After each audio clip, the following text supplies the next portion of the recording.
Hechos capítulos 13 al 15.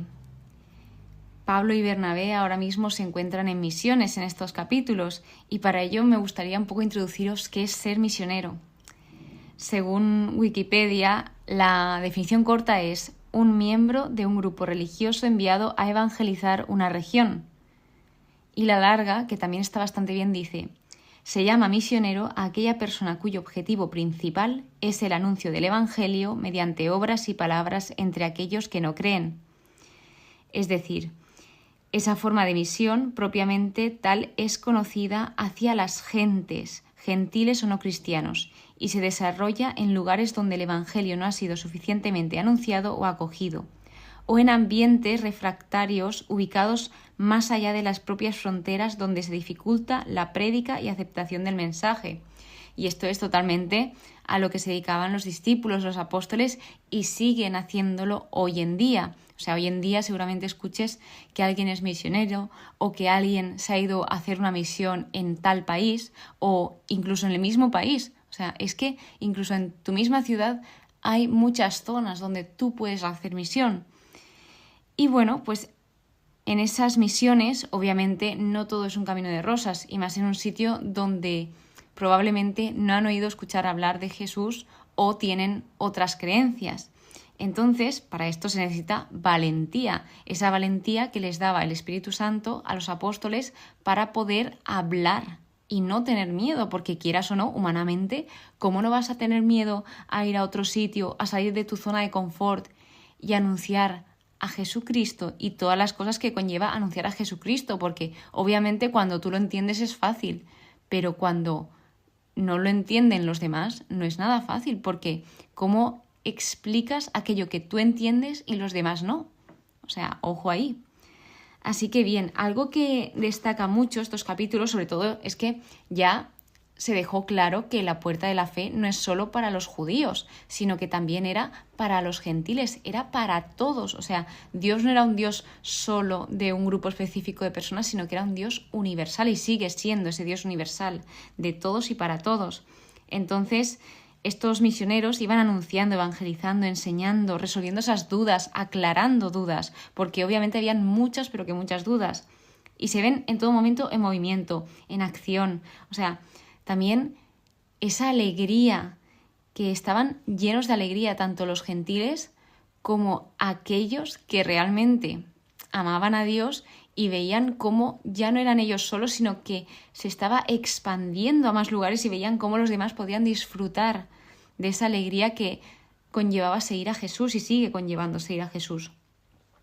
Se ve que cuando surge cualquier conflicto, cómo toman decisiones en conjunto, se reúnen, hay cualquier problema, oye, está sucediendo esto, como sucede en los capítulos, que surgen unos problemas porque hay personas que estaban diciendo que antes de ser cristianos debían de adaptarse a la ley de Moisés y debían de circuncidarse, etcétera, como hacer todo lo de la ley y luego ya si eso eran cristianos, y esto pues se reunieron todos para aclararlo, que no debía ser así y poner todo en común. Además, el fundamento para tomar estas decisiones era la Biblia.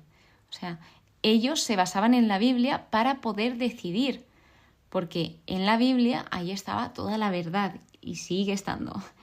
Así que destaca el ayuno y la oración, destaca la palabra de salvación, el cumplimiento de las Escrituras, que muchas veces lo que les sucedió a ellos y sigue sucediendo es que estamos cumpliendo las Escrituras, la palabra de Dios se está cumpliendo, porque la palabra de Dios y Dios es fiel, se está cumpliendo y nosotros ni lo sabemos. Incluso personas que rechazan a Jesús están haciendo la voluntad de Dios sin saberlo en muchas ocasiones. Se invita a perseverar fieles, o sea, ese ánimo también era importante y sigue siendo. O sea, los apóstoles se centraban en edificar iglesias, pero también se centraban en, pues, en la medida de lo posible, ese seguimiento de la fe. No dejaban a las personas tiradas, como ya te has convertido, ya va bien. No, porque esas personas conversas obviamente también iban a pasar por persecuciones, dificultad, y necesitaban esas palabras de ánimo que se les daba. Muestra la importancia de escuchar la palabra, porque vemos cómo incluso los gentiles, antes que los mismos judíos, tenían el corazón más dispuesto a escuchar que los otros. Entonces, gracias a escuchar, muchos se convirtieron y hemos visto ejemplos a lo largo del libro de Hechos de que gracias a esa escucha muchos recibieron el Espíritu Santo. Decidir lo que he dicho, decidir en conjunto. Y cuando hablo en conjunto, algo que se destaca mucho es la unidad, el estar unidos. Dios conoce nuestro interior, conoce nuestros sentimientos, sabe cómo nos sentimos. La fe cura. Y pues en todo esto vamos a meternos ya en los capítulos. O sea, el 13 habla de la misión, de cuando se les envía, que primero hacen ayuno y oración, que esto lo que significa o lo que nos lleva es que sentían la necesidad de buscar a Dios de una forma especial. Entonces, ¿cómo puedo buscar a Dios de una forma especial? Se puede hacer de muchas formas, pero el ayuno y la oración es una forma de que cuando tú ayunas estás dejando de hacer unas cosas para hacer otras. O sea, dejo de lado, por ejemplo, en el caso de comer, pues dejo de lado esta comida para centrarme completamente en Dios. Luego, el culto al Señor, la imposición de manos, y después de la imposición de manos hacen el envío. El Espíritu Santo les remarca que quería que les separasen a Bernabé y a Saulo para la tarea que él había decidido encomendarles. Entonces ellos son enviados. En Chipre aparece alguien que es el mago Elimás. Entonces aquí iban anunciando la palabra de Dios en las sinagogas y ojo, quiere decir que ellos primero iban a los judíos a predicar esa palabra de Dios. Sin embargo, al recibir ese rechazo, pues continuaban con los gentiles, pero sí que es verdad que primeramente se dirigían a un público judío, que es lógico, al final los judíos iban a entender mucho más que los gentiles la palabra de Dios, porque los judíos eran instruidos en la palabra de Dios. Los discípulos atraviesan toda una isla y llegan a Pafos, donde aquí nos encontramos a Barjesús, que era un falso profeta, judío, mago, y a Sergio Paulo, que era un procónsul, hombre prudente. Y Sergio Paulo, por lo que destacaba, es que él estaba deseoso de escuchar la palabra de Dios, entonces mandó llamar a Bernabé y a Saulo. Sin embargo, aquí hay alguien que se interpone, que es el mago Elimas, que lo que intentaba era apartar a Sergio Paulo de la fe. Entonces, aquí es cuando de repente Saulo pasa a ser llamado Pablo y lleno del Espíritu Santo le dice: hijo del diablo, enemigo del bien, ¿cuándo vas a dejar de torcer los rectos caminos del Señor? Entonces, este mago queda ciego durante un tiempo determinado. Como que esa ceguera también hace referencia a esa ceguera espiritual que él tenía. Al ver esto, el procónsul creyó y se impresiona por la doctrina del Señor. Luego llegan a Antioquía y aquí es el momento en que Juan, o sea, Marcos, el evangelista, se separa de ellos y vuelve a Jerusalén. Entonces, los jefes de la sinagoga dicen que hablen si tienen alguna palabra de exhortación. Así que Pablo se levanta, hace una señal con la mano y empieza a predicar ante los judíos. Entonces empieza con el resumen de la historia sagrada, con lo que Dios hizo. También nos deja claro que Dios tiene un plan para la historia.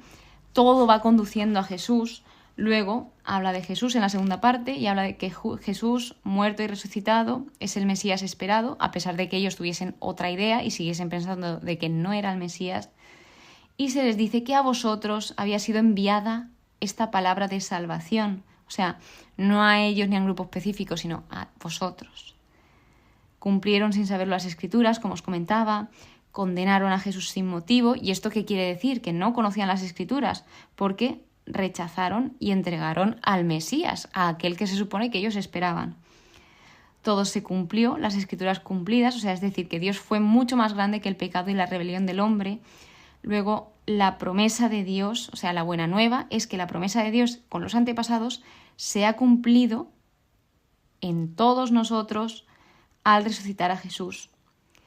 Y otra de las cosas que deja clara es contrasta a David, que David era una figura muy importante y sigue siendo una figura muy importante en el Antiguo Testamento, y lo contrasta con Jesús, de que David sí que cumplió durante su vida la voluntad de Dios, pero murió y sí que experimentó la corrupción. En cambio, aquel a quien Dios resucitó, Jesús, no experimentó la corrupción.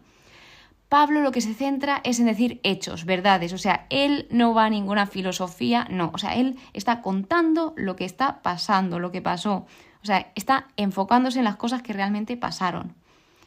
Así que por medio de Jesús se os anuncia el perdón de los pecados y la total justificación que no pudisteis obtener por la ley de Moisés, la obtiene por medio de él todo el que cree. O sea, esa justificación no se pudo obtener por la ley en la que ellos creían, sino que se obtuvo por medio de Jesucristo.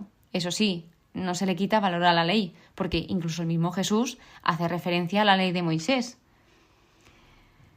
Así que una vez este discurso les rogaban que volviesen a Pablo y a Bernabé, muchos los siguieron y estos conversaban con ellos y les animaban a perseverar fieles a la gracia de Dios. Luego ellos se dirigen de nuevo a los gentiles y pues estaban casi toda la ciudad congregada para escuchar la palabra de Dios. Y esto a los judíos les daba rabia, dice, llenos de envidia. Y además contradecían con palabras insultantes. O sea, ellos estaban más preocupados por ser populares que por servir a Dios. Y que no podían soportar esa idea de que los gentiles fuesen igual que ellos. O sea, ¿cómo va a ser que estemos en la misma posición ante Dios? No, por favor, nosotros somos mucho más, somos el pueblo de Dios, pero sin embargo, lo vimos en el anterior capítulo, Dios no hace acepción de personas. Dios nos quiere a todos tal y como somos. No te va a querer más por tener un estatus social diferente al otro, ni por ser de un pueblo diferente al otro. O sea, Dios te quiere igual. Era necesario anunciaros a vosotros en primer lugar la palabra de Dios, pero ya que la rechazáis y no os consideráis dignos de la vida eterna, hemos decidido dirigirnos a los gentiles. Es decir, que como los judíos ya rechazaban esa palabra de Dios, ya se enfocaron en ir a evangelizar, a hacer misión con los gentiles. Promovieron una persecución los judíos, los echaron, y sin embargo dice que los discípulos se quedaron llenos de gozo y del Espíritu Santo. O sea, me encanta esa determinación con la que Pablo y Bernabé actúan y hablan. El capítulo 14 habla de la evangelización de Iconio, donde aquí se destaca la importancia de la manera de anunciar. Tú anuncias a Dios, pero ¿cómo estás anunciando a Dios? O sea, aquí vemos un gran ejemplo de una buena manera de anunciar a Dios. O sea, esa actitud, esa disposición a hacer la voluntad del Señor, el estar totalmente entregado a Dios. Así que pues ellos siguen hablando, siguen moviéndose. Gran multitud de judíos y griegos abrazaron la fe. También, pues, igual que tienen a personas que abrazan la fe, tienen a personas que pues no creen. Así que pues tenían esa lucha y esas persecuciones. Así que continúa con que los judíos y gentiles fueron unidos, fijaos, o sea, se llevaban no mal, pero no se llevaban bien.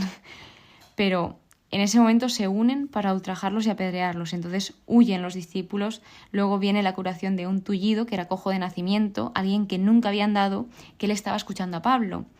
Y Pablo, mirándolo fijamente, vio que tenía fe para ser curado. Entonces se cura. Y cuando las personas ven esto, se piensan que son dioses, y esto es una blasfemia. Se piensan que Bernabé es Zeus, que ha bajado como hombre a la tierra, y Pablo igual, se piensan que es un dios bajado, hecho hombre a la tierra.